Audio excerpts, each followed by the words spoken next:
bilang aming Panginoon, ang Diyos na sumikha ng lahat ng bagay, ang pinakatakila sa lahat, at ang pinagmula ng aming buhay, maging ang kalakasan, ang panibagong umaga at ang araw na makasama ka muli, makilala ka, at patuloy na magwalhati ka. Dinadakila ka namin sapagkat ikaw ay mabuti, ikaw ay tapat, ikaw ay walang sawang nagmamahal sa amin at nagbibigay sa amin ng pag-asa at ng layunin sa buhay.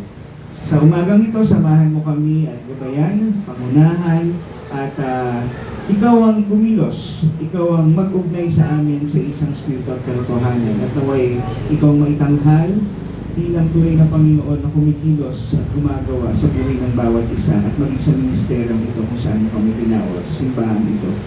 Hindi lamang ngayong umagang ito, kundi sa bawat araw pang darating, sa bawat oras pang darating, maparangalan ka namin sa mga pinanuntahan ng palataya. Naway makatagpo ka namin ngayong umagang ito, ma-encounter ka namin, O Lord, at sa iyong pangungusap, mabago mo ang aming isipan, ang aming mga puso, ang aming mga buhay. At salamat sa pagkakataong ito na kami ay makapagtipon, makarangalan ka, makapag-awit, makapag-worship sa iyong pangalan, Panginoon.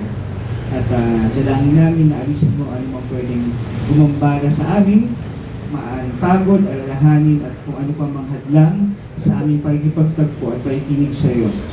Pag-isahin mo kami, Panginoon, ito ang aming dalangin sa pangalan ng anak na si Jesus, ang natin sa ng amin. So, Merry Christmas po muna, and story time muna. Yun nga po, medyo nakapagkwenta na ako kanina, pero a few weeks back, nung nasabihan po ako ng isang kapatid natin na mag-speak po doon sa B-side, ay hindi ko alam kung saan magsisimula except manalangin. At habang ako'y nanalangin, napa-Facebook ako. At sa akin pag-Facebook, may kailangan po akong i-check kasi may nag-message. And then open ko na rin yung from Messenger na punta ako sa Facebook. And sa aking pag-browse, mag-ingat tayo sa mag-browse, ay lumabas po itong post na ito. Sabi ko rito, every Christian must learn and know this word. Ayan po. Ito po ay Nicolaitans. Sabihin nyo nga po, Nicolaitans. Ayan. Ano bang meron sa Nicolaitans? Actually po, ito po ay mga quote-and-quote mananampalataya. Sabihin nyo nga mananampalataya. So, tignan po natin kung makaka-relate tayo sa Nicolaitans maya-maya sa ating pag-progress dito sa mensahe ngayong umaga. Ang Nicolaitans po, na-mention lang po sila 2 beses. So, isipin niyo po yun, ano? Sa dami ng salita sa Biblia at sa hinaba-haba, sa kapal ng Biblia, depende kung anong gamit mo, kung small letters or big letters. Twice lang sila nabanggit sa Biblia. Ayan, sa Revelations 2, verse 6, at sa Revelations 2, verse 14 to 15. And itong maikli pong pagkabanggit sa kanila, itong dalawang references na to, meron po siyang dalang lalim. Malalim na babala, sabihin niyo nga warning, at mabigat na kahulugan. Hindi dahil marami ang sinasabi ng Biblia tungkol sa kanila, kundi dahil mismo sa sinasabi ni Kristo tungkol sa kanila, sa kanilang katuroan at ginagawa. So, sino nga ba itong mga Nicolaitans? Base dito sa 2 verses na ito. Sa Revelations 2:6, sa Tagalog po, sabi dito, ngunit ito ang gusto ko sa inyo. So, makikita natin, pinupuri ni Jesus ang iglesia ng Efeso dahil, sabi dito, kinasusuklaman ninyo ang ginagawa ng mga Nicolaita na kinasusuklaman ko rin. So, ano ibig sabihin ito? Meron silang ginagawa na kasuklang. At galit si Kristo mismo yung nagsasalita rito, galit si Kristo sa kanilang ginagawa. Sabihin mo sa kanila mo, ano kayang ginagawa nila? Ayun. Hindi lamang i-reject ni Kristo yung kanilang ginagawa. Ang sabi rito, parang ayoko ng ginagawa ninyo. Hindi ganun eh. Ang pagkakasabi rito, kinasusuklaman ko. Diba? At kung makikita natin, pinuri ni Kristo, hindi yung mga Nicolaita, kung hindi yung mga taga-Efeso. Ayan, mamaya po, isa-isahin natin yung kanilang mga ginagawa at katuroan para makapag-reflect po tayo. Baka po kasi, sa panahon natin ngayon, nag-o-operate din pala tayo sa ganong mga principles. at akala natin yun ang katotohanan. Okay? Sa Revelations 2:14 and 15 naman, sabi rito, ito naman sinaway ni Kristo ang mga taga-Pergamum. Bakit kaya? Sabi rito sa Tagalog, subalit may ilang bagay na ayaw ko sa inyo. Sa mananampalataya sa iglesia ng Pergamum. May ilan sa inyo na sumusunod sa katuruan ni Balaam na nagturo kay Balak upang mahikayat ang mga Israelita na magkasala. Kaya't kumain sila ng mga pagkain inihahandog sa mga Diyos-Diyosan at nakiapid. Tapos sa verse 15 sabi dito muling nabanggit ang mga Nicolaitans, may ilan din sa inyong sumusunod sa katuruan ng mga Nicolaitans.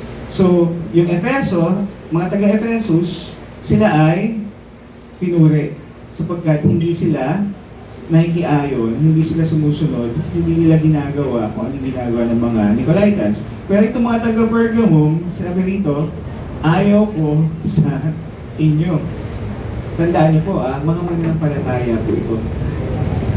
Sinaway ni Jesus ang iglesia sa Pergamum dahil pinahihintulutan nila ang mga aral ng mga Nicolaitans. May ilan sa kanila na sumusunod sa katuruan nila. Okay? So makikita natin dito, sa Revelations 2, sa Ephesus, ginagawa nila ang ginagawa ng Nicolaitans. Sa Pergamum, sinusunod nila ang katuruan ng mga Nicolaitans. Maaaring makikita natin na magkaiba naman yan, pero ang katotohanan po, tignan niyo po ito. Remember, what we do is usually dictated in English.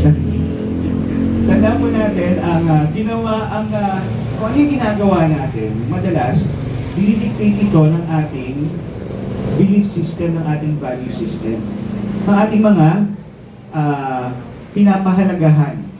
At ang ating mga values o yung mga pinapahalagahan natin ay defined o nabubuo batay sa ating mga pinaniniwalaan. Kaya mag-uugat yan, ano ba mga pinaniniwalaan natin? Pinaniniwalaan natin katuruan, mga kasabihan, o yung sinasabi nating katotohanan. Ito ba ay naaayon sa salita ng Diyos o sa mga bagay na nakikita natin online, sa mga sinasabi ng mga pastor, ng mga makikita natin, ng mga marinig natin, mababasa natin.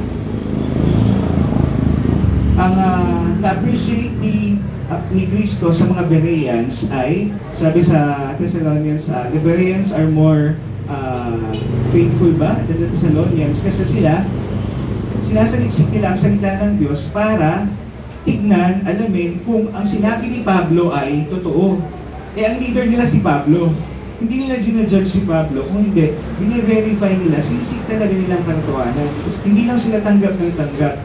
Kaya maaaring po na mamaya, pagkatapos po ng ating lingguhang araw ng pagsamba, i-check niyo po yung katotohanan kung baka yung sinasabi ko, ini-invento ko lang. Pero ang panalangin ko po, na talagang ang Panginoong Hesus ang mag-usap sa inyo. Ganun po ang isang sumusunod sa Panginoon. Patuloy siyang nanaliksik at nag-aaral ng salita ng Diyos para malaman ano ba talaga ang katotohanan. Sapagkat ito po ang bumubuo sa ating mga pananaw.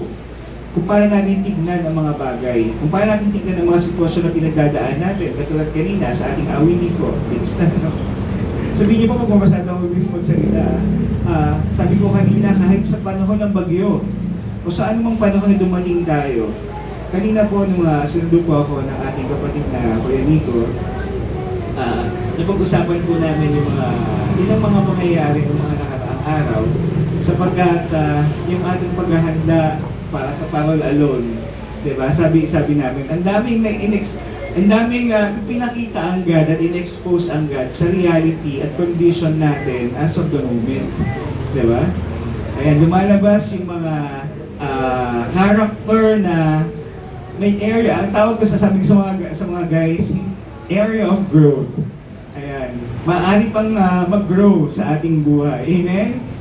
Ayun, so praise the Lord at na-expose ngayon, hindi pa sa matagal na panahon na kung saan marami na tayong nililiit, naglilingkod na tayo sa Panginoon, tapos saka pa lang tayo i-purify, ipuprune ng Panginoon. Amen? So habang maaga pa, linisin na tayo ng Panginoon upang maging karapat-dapat tayo na instrumento at kasangkapan para sa Kanyang gawain. But what you usually do is dictated by your value system and what you believe. So balikan po natin to. Sa aking research po, kakaunti lang po actually yung mga information about yung Nicolaitans. 2 beses nga lang po silang nasabi o nabanggit sa Bible, pero kung makikita niyo po, condemnation po yung pagkakapunto sa kanila. At ito po ay dahil sa kanilang ginagawa at katuruan. Gayun pa man, yung 2 beses na to, mahalaga po ito sa Bible. Sa Bible po, kung ilang, may kahalagahan po kung bakit nauulit yung mga salita, nauulit yung emphasis. Binibigyan po siya ng emphasis. Kasi yung katotohanan na gusto niya itulong sa atin, mahalagang katuruan. Yun. At ang issue po itong mga Nicolaitans ay sa totoo lang po, matagal na po ito. Nung panahon pa po ng mga unang mananampalataya, nung panahon nila Apostle Paul, nung nagsimula silang mag-establish ng mga churches, siyempre maraming mga mananampalataya galing sa iba't ibang mga paniniwala at relihiyon. At ngayon, nagsasama-sama sila sa bagong ugnayan kay Kristo, pero meron pa rin palang mga nakasanayan at katuruan na ini-insert sila sa katotohanan ni Kristo. At mahirap po yun. Kasi maapektuhan po niya yung totoong paniniwala na, tulad nga po sa sinasabi sa Hebrews, di ba, the faith that pleases God. Kasi kapag ang faith na meron po tayo ay effort lang po natin at based sa ating interpretation at kagustuhan, hindi po ito ang faith na kinalulugudan ng Panginoon. Naiwanag po ba yun? Ayan po. Itong mga katuruan po ng mga Nicolaitans ay actually mukha silang okay sa labas, pero sa loob, hindi po. So puntahan po natin ano po itong mga issue na ito at problema na ito ng mga Nicolaitans na hanggang sa ngayon ay evident din o makikita pa rin natin sa simbahan. So, ano po to? 20 parts. Joke lang. 5 parts lang po ito. Okay? Ang issue ng Nicolaitans, sabi dito, ipinakikita nila ang isang katuruan na mukhang spiritual. Mukha silang mature sa pananampalataya. Puno sila ng biyaya, excited sila sa paglilingkod, ginagawa nilang modern. Yung katuruan, ginagawa nilang practical. Kailangan maging practical tayo. Diba? Ganun sila magturo. At kailangan iangkop natin ito sa kultura at sa panahon. Dahil sa panahon natin ngayon, ganito na eh. Hindi naman na tayo Old Testament eh. Hindi naman na tayo, wala naman na tayo sa panahon ni na Pablo eh. Diba? At nagdudulot ito sa mga mananampalataya, sa totoo lang po, nagdudulot ito sa mga mananampalataya na hindi nila realize na nahuhulog na sila sa immoralidad, sa idolatry, sa mga mundong pamumuhay, sa mga pagnanasang nakasentro sa laman, sa sarili, at maging sa buloktot na pamumuno. Kung saan, imbes na yung mga namumuno, maglingkod sila ay nagiging controlling at manipulative. Isa nga po sa lagi kong nasa-share, at hanggang ngayon kasi pinag-aaralan ko po siya, yung leadership style ni Kristo. And even kaninang umaga, sabi ko, Lord, ayokong magsalita na ang tono ko nangungonsensya. Kasi marami akong naririnig, minsan din nag-evaluate ako sa sarili ko, baka kapag nagcha-challenge ako, kapag kinokorek ko o tinuturuan ko yung mga disipulo na pinagkatiwala sa akin ng Panginoon, ang paraan ko, kailangan ko silang konsensyahin. So paano yan pag hindi mo yung ginawa? Paano pag si Kristo ganyan din ang ginawa niya sa'yo? Yung mga ganong tono po, si Kristo po ba ganun magturo? Kaya yun po inaaral ko. Kasi sabi sa Bible, siya ay gentle. Siya ay nag-ooperate ng may pag-ibig. Ang motive niya ay matuwid sila, pero ang pamaraan niya, punong-puno ng pag-ibig. At hopeful siya, andun yung pag-asa niya na magbabago itong taong ito. Kaya ngayon, paulit-ulit din ko namin sinasabi, hindi natin kailangang mamilit. Hayaan natin lang mangusap sa kanila ay ang katotohanan. Nakuha niyo po? At mag-respond sila, hindi doon sa pangungonsensya natin, sa pagcha-challenge natin, pagkakorek natin. Kung hindi, Dahil nababatid nila na mahal sila ng Panginoon at gusto nilang maging matuwid, gusto nilang mamuhay na ayon sa kabanalan at katuruan ng Panginoon sapagkat deserve yun ng God. Amen? Sabihin mo sa sarili mo, deserve ng God ang buhay na kaaya-aya. Diba? Kung bakit din na kinamumuhian ni Jesus ang kanilang mga gawa ay dahil ang kanilang doktrina hindi ito nagbubunga ng pagsisisi, hindi ito nagbubunga ng kabanalan, hindi ito nagbubunga ng totoong pagbabago sa buhay ng isang mananampalataya. Sabihin nyo, okay. O pwedeng sa umpisa lang mukhang okay. Na-experience na po ba yun? Yung akala nyo na bago na kayo, pero emotional ka lang pala pagkatapos. Pag na-trigger ka, bigla kang sasabog at balik ka na naman sa dati. Di ba po magbago ang Panginoon? Permanent po siya magbago. Sabi ito, sa halip, yung katuroan ng mga Nicolaitans, nagbibigay pahintulot ito sa kasalanan, tapos nagiging normal ang compromise. Ang paninindigan nila, nasa gitna lang. Pwede nilang gawin ang mabuti at saka masama. At yung convictions nila, wala na silang conviction kung ano yung kailangan nilang gawin. Lalo na gawin kung ano ang tama. Naunawaan niyo po yun? Mas madali silang bumigay sa mga kompromiso. Kung babalikan po natin ang sitwasyon nitong mga mananampalataya sa Iglesia ng Pergamum dito sa Revelations 2 verses 14 and 15, hindi lang po actually sila ni-rebuke ni Christ tungkol sa kanilang pagsunod sa mga Nicolaitans. Doon sa unang bahagi po na binasa natin kanina, may ilan sa inyo na, sabi dito, may ilan sa inyo na sumusunod sa katuruan ni Balaam. Sino po dito nakakilala kay Balaam?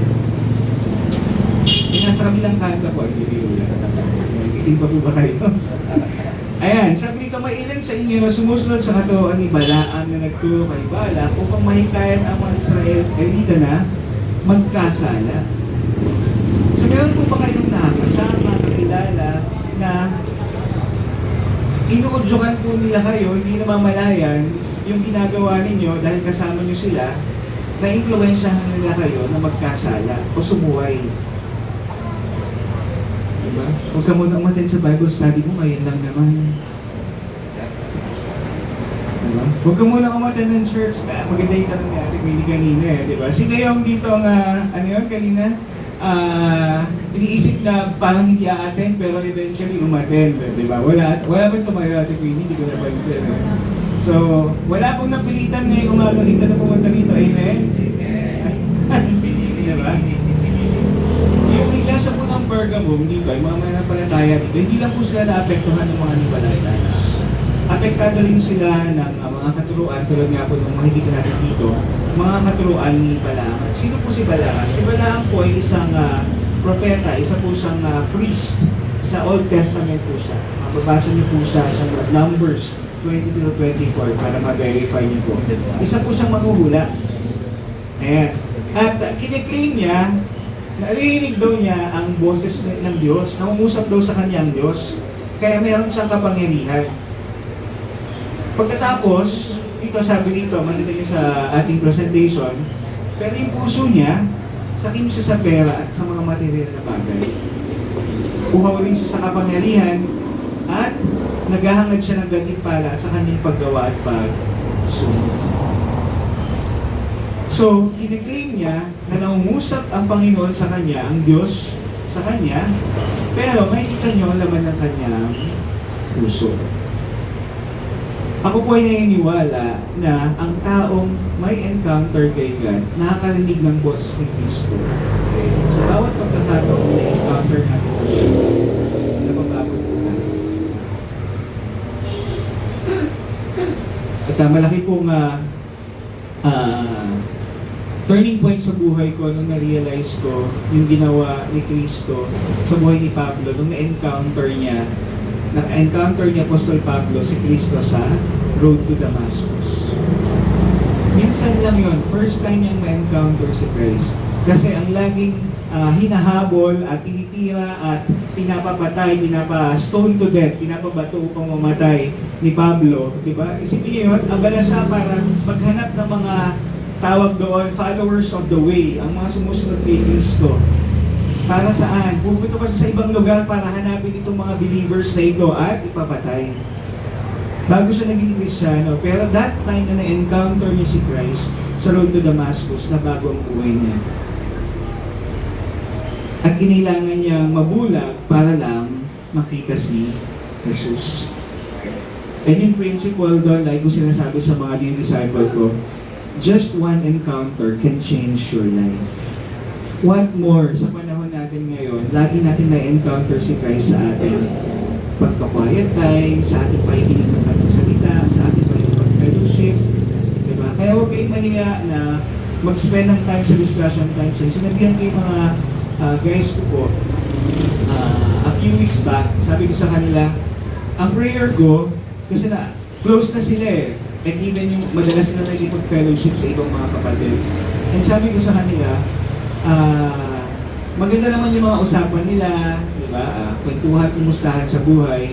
Pero sana, mas pag-usapan ninyo, mas ibahagi nyo yung katotohanan na nasa inyong puso. Pero actually, sinasabi ko yun sa kanila, para seryosohin talaga nila yung quiet time nila. Yung pag-spend, yung pakikipagtagpo nila. Yung ang term ko sa quiet time, yung pakikipagtagpo natin sa Panginoon. Kasi kung talaga nagka-quiet time tayo, pag nakipag-uusap tayo, lalabas sa puso natin yung mga salita mula sa ating quiet time. Amen? Hindi puro about nasa face, nasa online, napapanood natin, kung hindi mga katotohanan mula sa Panginoon.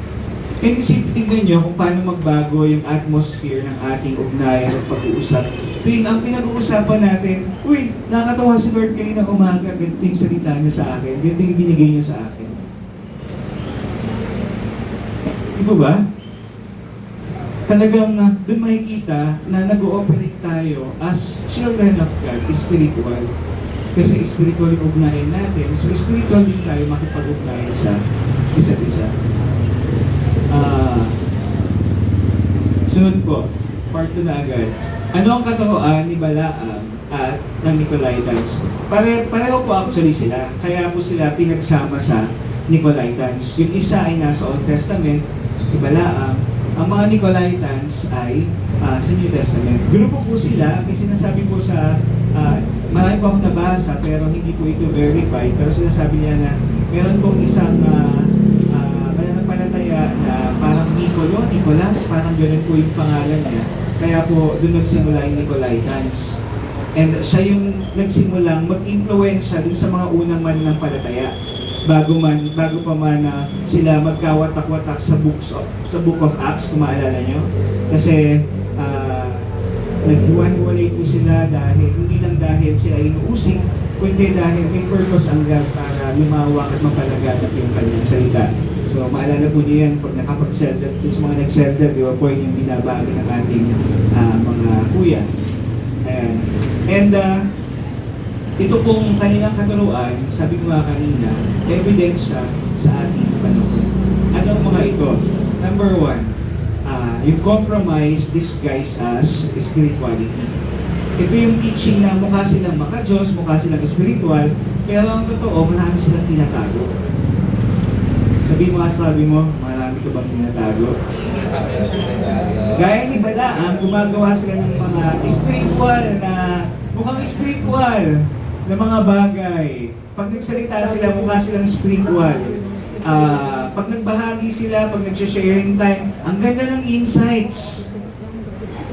Pero, yung katotohanan na yun, hindi totoo sa kanilang buhay. Marami silang alam sa salita ng Diyos, pero taluwas ito sa kanilang pananalita, sa kanilang kung paano nila i-apply ang katotohanan, at mukha silang okay sa labas, pero nakikita ng Panginoon ang katotohanan, ang nilalaman ng kanilang puso, isipan. At darating yung oras, sabi ko nga kanina, lalabas yan. Out of the abundance of the heart, the mouth speaks. Lalabas po yun. So, ito yung mga, ilan lang sa mga example na linyahan ng mga taong nagko-compromise maliit lang naman na ito na bagay, hindi naman ito big deal, di ba? Maliit na kasalanan lang ito. Saka gracious naman ang God. Magsasorry na lang ako mamaya. Di ba? Tapos yung kanilang pagsunod, nakadepende sa convenience. Hindi ako pwede ngayon, marami akong ginagawa. Sa kanila pag nakaluwag-luwag, selecting yung kanilang obedience. At may sinasabi po ako din sa mga guys ko, yung location is specific, person is specific. Ano ibig kong sabihin doon? Location is specific. Ayan. Kung nandito sila sa church, okay sila. Kung nasa ibang lugar na, sa dating gawin. Kapag mga churchmates ang kasama, bait. Pag mga barkada, kaklase, katrabaho na ang kasama na hindi na Kristiyano, iba na rin siya. Kaya specific lang yung kanyang behavior sa kung nasaan siya at kung sino yung kasama niya. Ganun po ba tayo? Sana po, hindi na po. Okay? So mula sa araw na ito, magbago na tayo. Okay? Kristiyano sa pangalan, pero hindi sa lifestyle po mo. Sabi nga, di ba? Kristiyano sa puso, hindi sa puso. Ano yan? Number 2, immorality disguised as freedom. Ito ang maling paggamit nila ng biyaya ng Diyos o kagandahang loob ng Diyos. Ginagamit nila yung grace ni God as a license to sin. Gaya ng ginawa ng mga Nicolaitans, ginagamit nila yung kalayaan para pagbigyan ang laman. Diba? Parang sinasabi nila, pwede naman natin gawin kahit na ano, basta wala lang akong sasagasaan, may lamang to, alam naman ng Diyos ang laman ng puso ko, at mayroon sila mga hidden sins, secret sins, at secret relationships. Diba?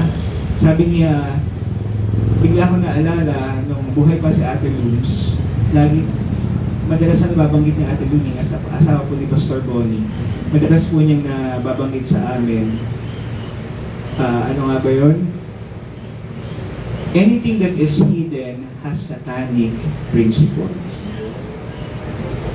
Yung mga bagay daw na itinatago natin, merong connection yan sa kadiliman kay Satanas.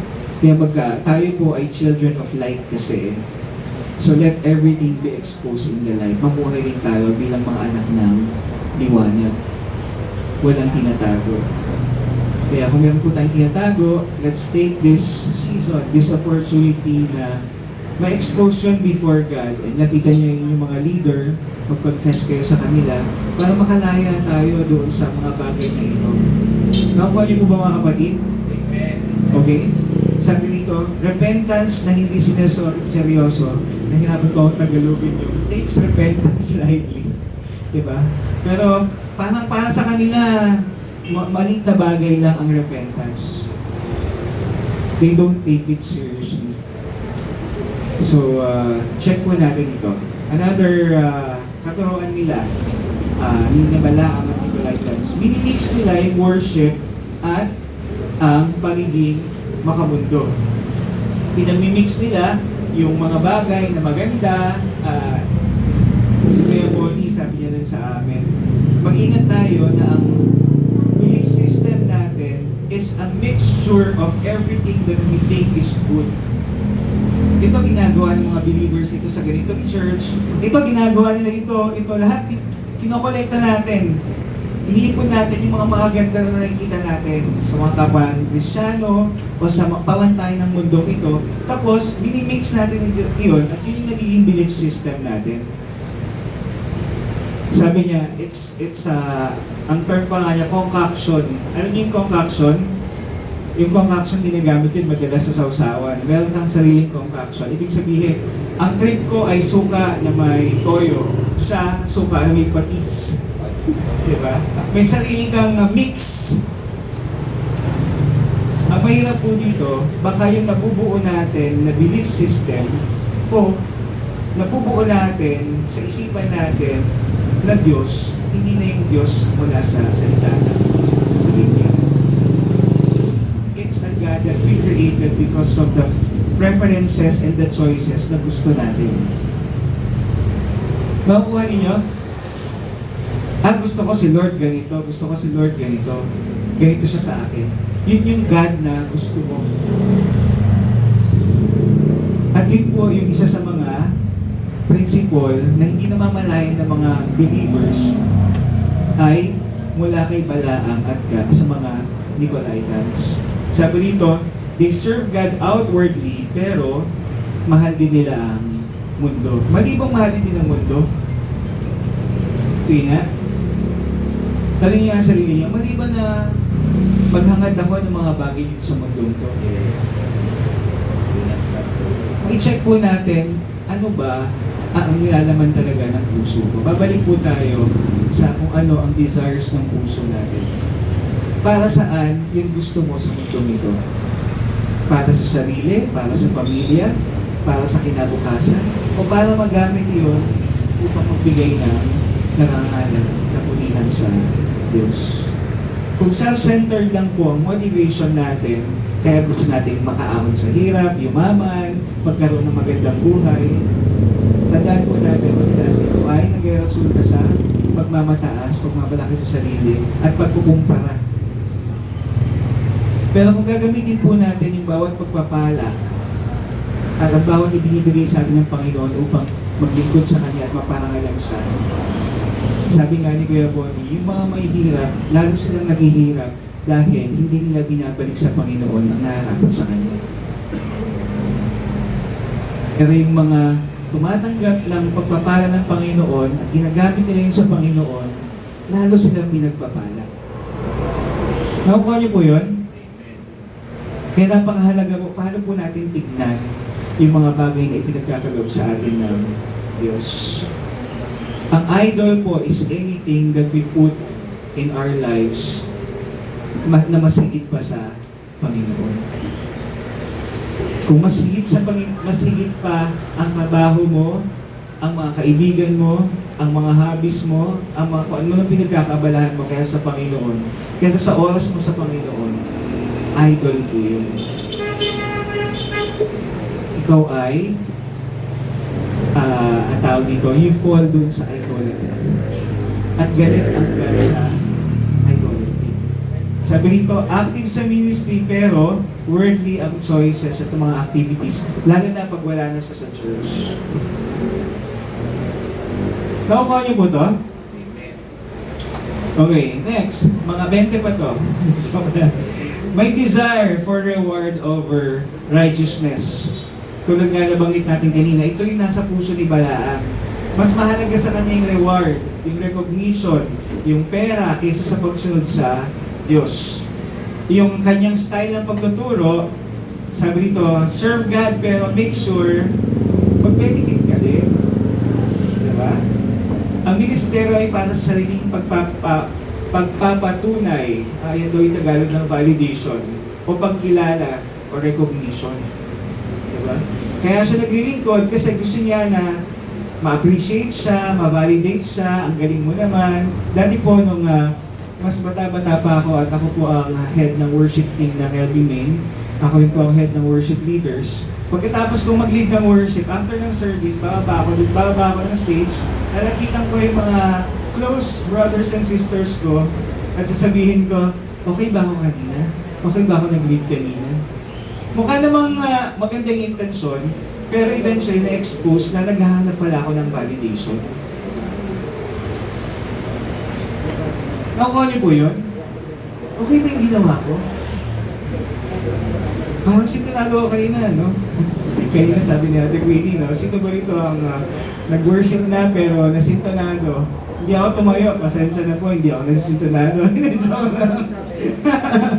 Ayun. Sabi dito, ang driven siya ng entitlement. Kung leader ako dito, dapat dito kayo sa akin. Dapat ako yung pinaupo niyo dyan. Dapat ako yung nauuna, ako yung nasa harapan. And lalo na sa generation po ngayon, masyado silang entitled. Pakiramdam nila, may karapatan sila sa lahat ng bagay. Gusto nilang ma-affirm, gusto nilang ma-accept, selfish ang motivation. And naalala ko po yung isang reminder sa isa sa mga kapatid noon na nakasama ko, batchmate ko po. Sabi niya, kitang-kita niya na devoted ako, grabe daw ako mag-serve kay God. Pero sabi niya, mukhang satisfied na satisfied ka sa iyong service sa ginagawa mo sa Panginoon. Have you ever evaluated if si God satisfied din? And nag-reflect ako doon, baka nga one-sided lang. Ano ibig sabihin sa one-sided? Dahil, though tama na naglilingkod ako sa Panginoon, pero selfish yun. Sarili ko lang yun. Ginagawa ko yun kasi gusto ko na ma-recognize ako as a leader, gusto ko na iniisip ko, gusto kong maging blessing sa kanila, pero at the same time, gusto ko na pag nasa harapan ako, magkaroon ng, ang tawag dito, magkaroon sila ng pagtingin sa akin na hindi ako basta-basta. Yung mga ganun po ba? So basically, selfish pa din. And yung sinasabi nga ng ating leader, andun pa rin yung claim to my right to myself. Wala ba akong karapatan na ganito? Hindi ba pwedeng ganito? Diba? So selfish pa rin po. Sabihin nyo, selfish. Ngayon, mas makasarili ang motivation. Number 6, friendship with the world. Ito yung teaching na nagtutulak sa mga tao na gusto nila maging acceptable, maging in sa kultura, sa kung paano tumakbo sa sistema na hindi naman naayon sa salita ng Diyos. At dahil sa katuruan ni Balaam, na-influensyahan niya yung Israel sa Moab, sa Numbers, kung babalikan niyo po yun, mas gusto nilang maging katanggap-tanggap kesa ang mag-obey kay God. Kaya nagko-compromise sila. Okay lang na sumunod sa crowd, basta mabait ka pa rin, mabuti ka sa kanila. Diba? Okay lang na hindi mo na sumunod sa pinapagawa ng Panginoon, basta nag-excel ka naman sa ganito bagay. Nakuha niyo po yun?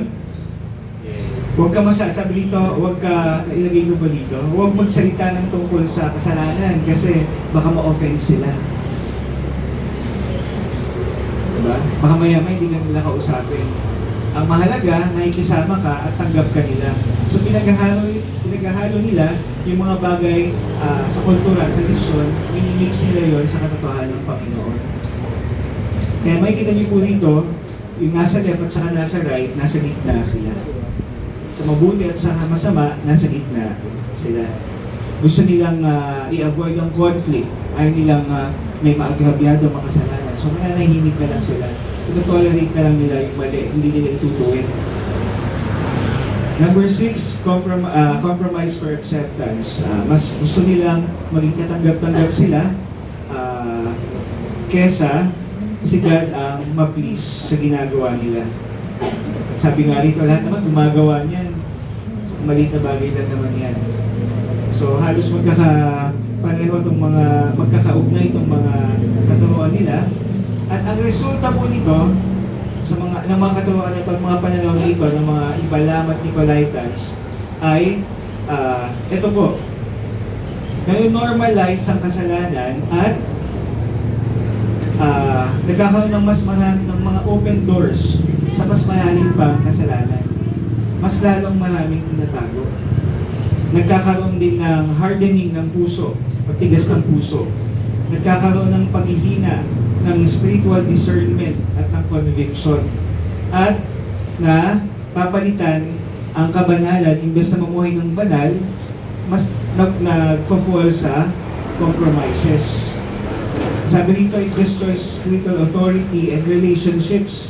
Kasi, imbes na tayo ay sumunod, di ba nga, ang Great Commission, teaching them to obey, sumusuway tuloy sa mga nasa mga leaders.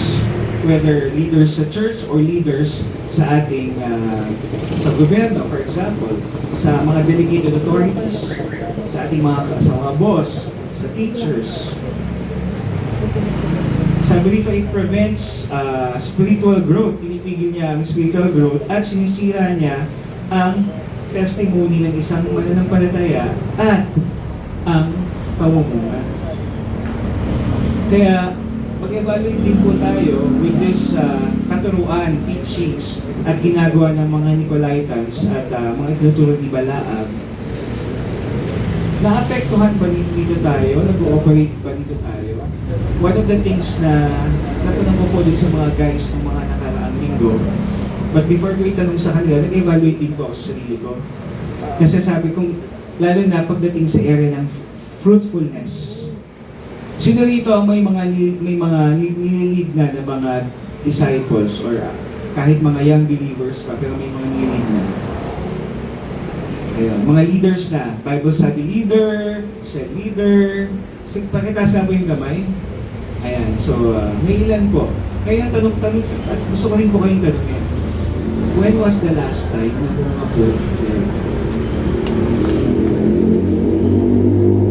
Kailan yung huling na magkakataon na nagkaroon kayo ng bagong bunga? Bunga sa character at bunga sa ministry. Nakuha niyo po yun?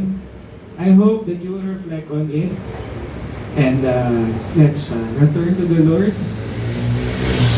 at mag-repent po tayo, lalo na if may mga compromises na po pala tayo sa ating buhay.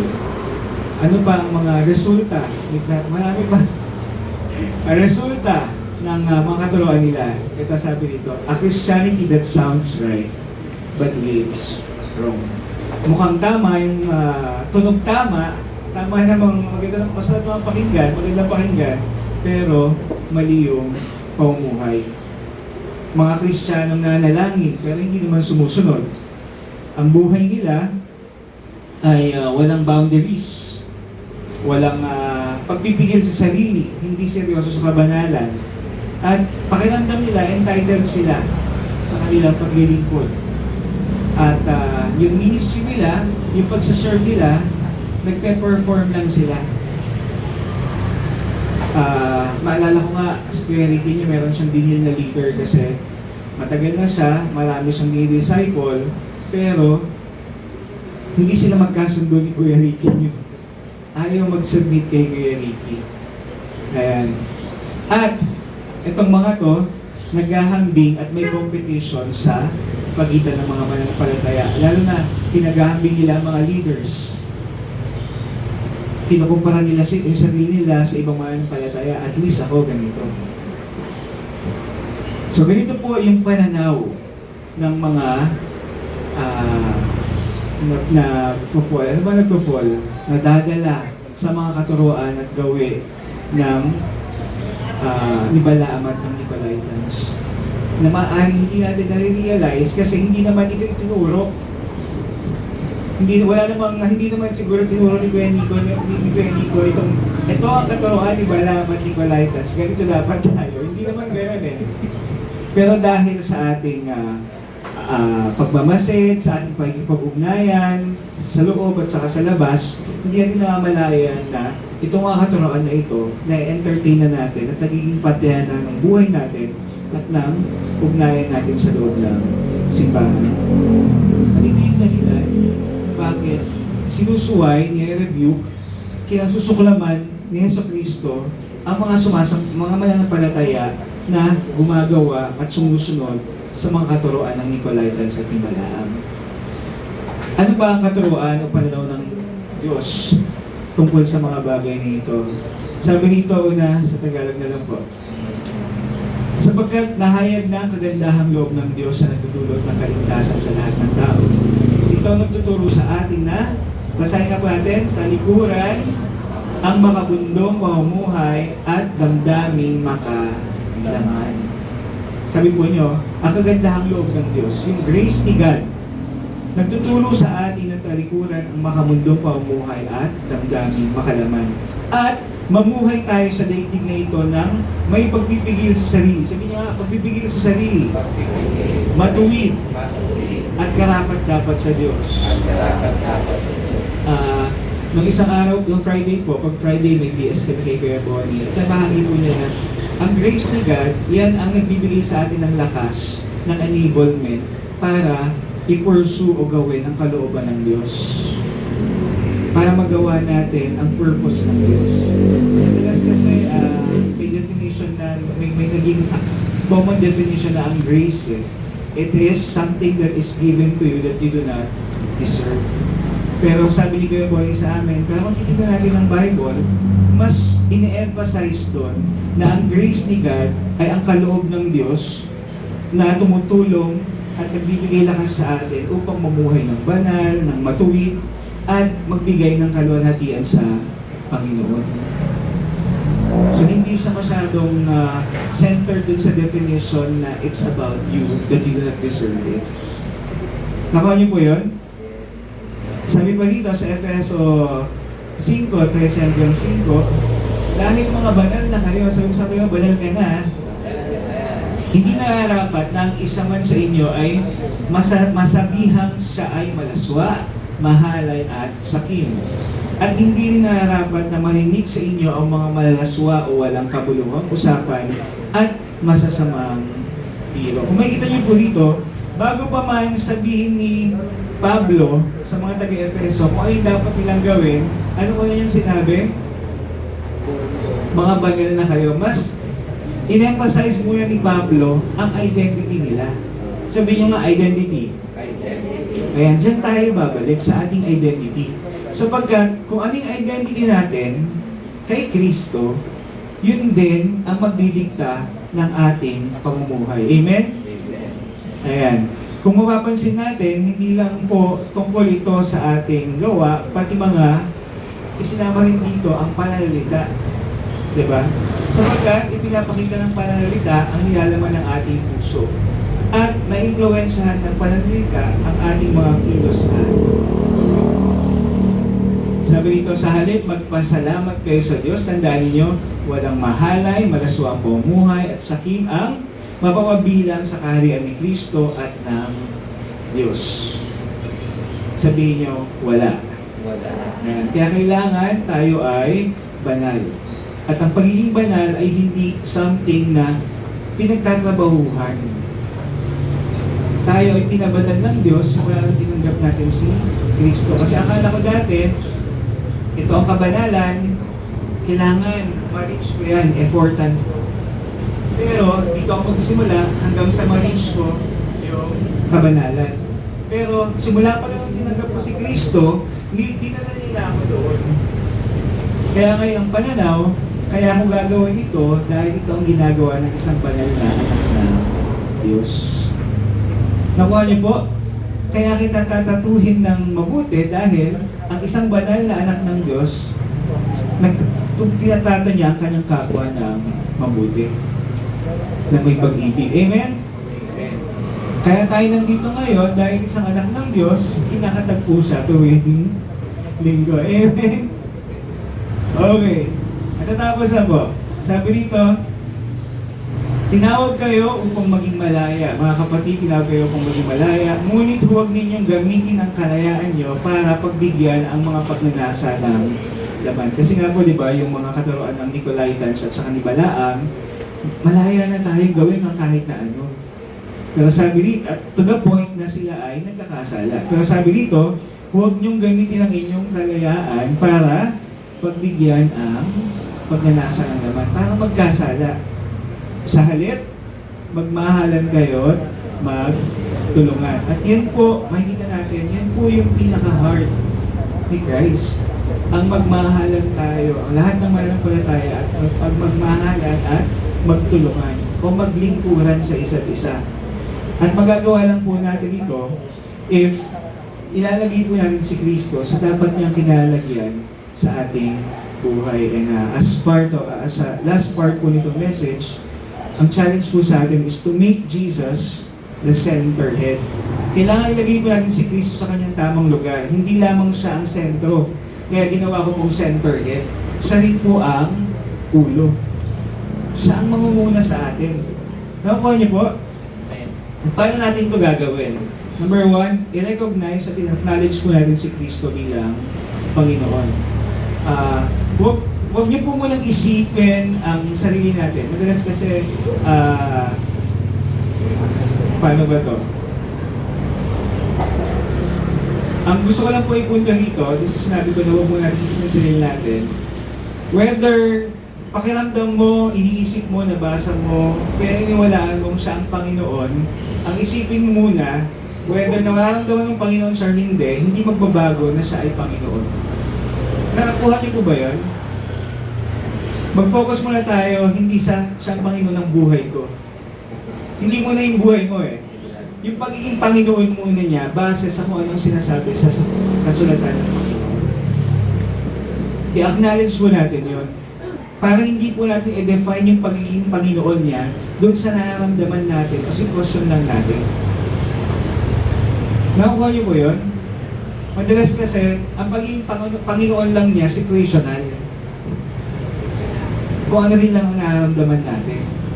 Muli nating balikan, sino ba talaga si Kristo?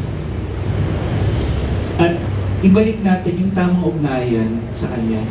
Sabi dito, revere Christ as Lord. Igalang niyo si Kristo bilang Panginoon at paghariin niyo sa inyong buhay si Kristo. Pangalawa po, live and walk in the Spirit. Mabuhay at lumakad sa Espiritu. Maging spiritual po tayo sa isip, sa salita at sa gawa. Sabi po na ito sa Amplified, hindi po NIV yung ginamit ko, but I say walk and live habitually. Ang habits po na-form. Tama po? So, sabi dito, walk habitually in the Spirit. Hindi yan biglang mangyayari na lang.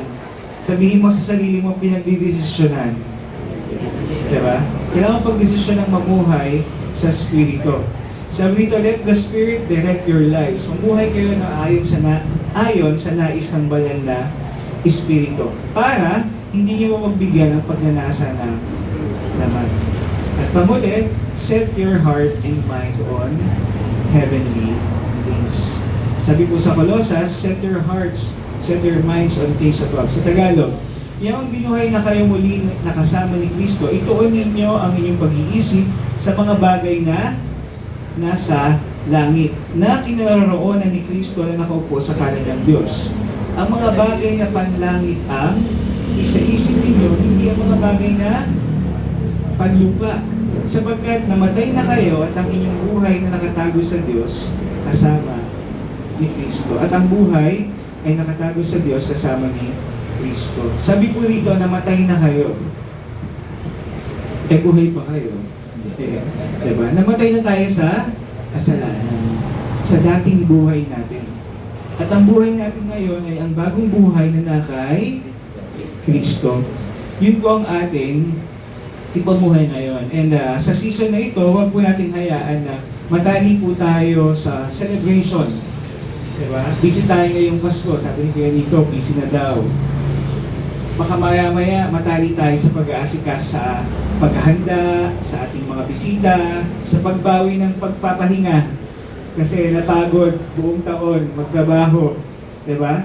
Sa pag-overtime dahil double pay pa ba? Sa pagbili ng mga bagay na pinagkupunan natin buong taon dahil deserve ko naman ito, reward ko sa sarili ko. Baka maya-maya maging busy tayo mamasyal, puro sa reunion. Huwag nating i-celebrate itong Kapaskuhan, itong tinatawag natin kapanganakan ni Kristo, pero nakakalimutan naman natin yung birthday celebrant. Diba? Birthday niya pero hindi mo naisip yung nagsiselebrate ng birthday kasi nakafocus tayo sa gift rather than yung giver. Diba? Parang sa quiet time lang po natin, madalas naghahanap tayo ng lesson. Lord, ano bang gusto mong ituro sa akin dito? Asa na yung gusto, ano yung pwede kong gawin dito? Ano yung pwede kong isabuhin dito? Pero na-neglect natin yung nagtuturo sa atin. Nagka-quiet time tayo, pero na-miss out natin makipagtagpo kay Kristo. Kaya mas gusto kong gamitin yung pagkipagtagpo kay Kristo. May term pa nga ako makipag-date kay Kristo. Date with God. Pag nakipag-date ka sa Kanya, di ba? Sino dito ang nakipag-date pero hindi sumipot? Diba? Sino dito ang nakipag-date pero hindi nagbihes at nahiga lang? Diba? Pag nakikipag-date, paporma, magsaset ng place kung saan sa makikipagtagpo, di ba, pinaghahandaan. Ganun din po tayo sa pagkipagtagpo natin kay Kristo, kaya ginagamit ko yung date with God. Di ba?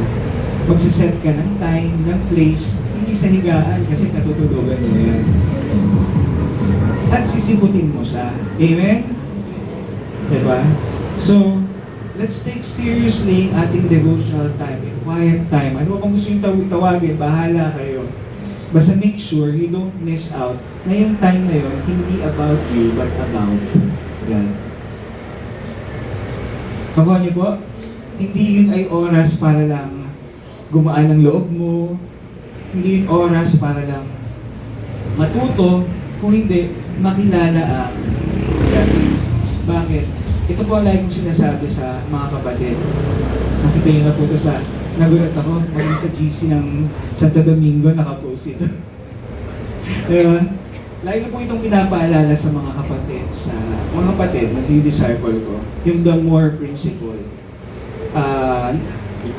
Pinarealize ni God sa amin that the more we get to know God, the more na nakikilala natin ang God, the more na mamahalin mo siya. So, totoo lang po. Nare-realize mo kung gaano kabuti ang Diyos, kung gaano kakamahal ng Diyos.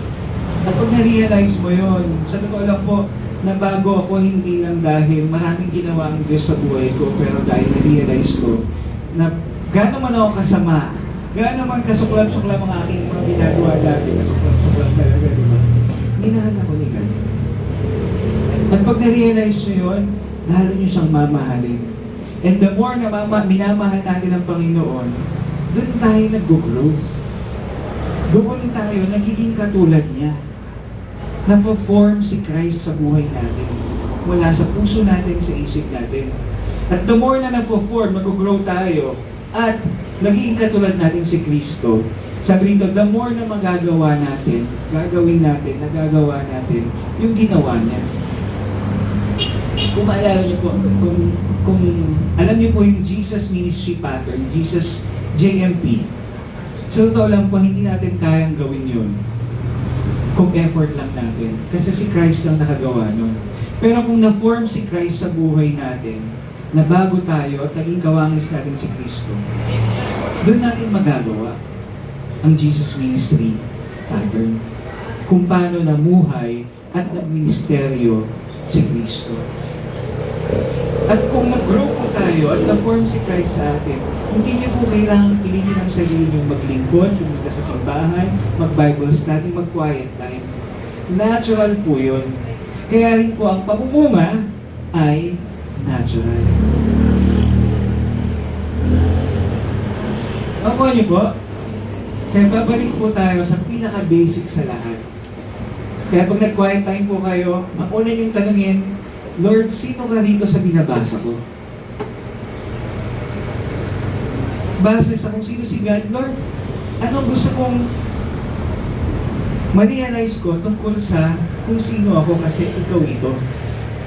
At pangatlo, Lord, dahil ikaw ito at itong sinasabi mo na identity ko, ano ngayon ang gagawin ko? At honestly po, ganun lang kasimple ako mag-quiet time.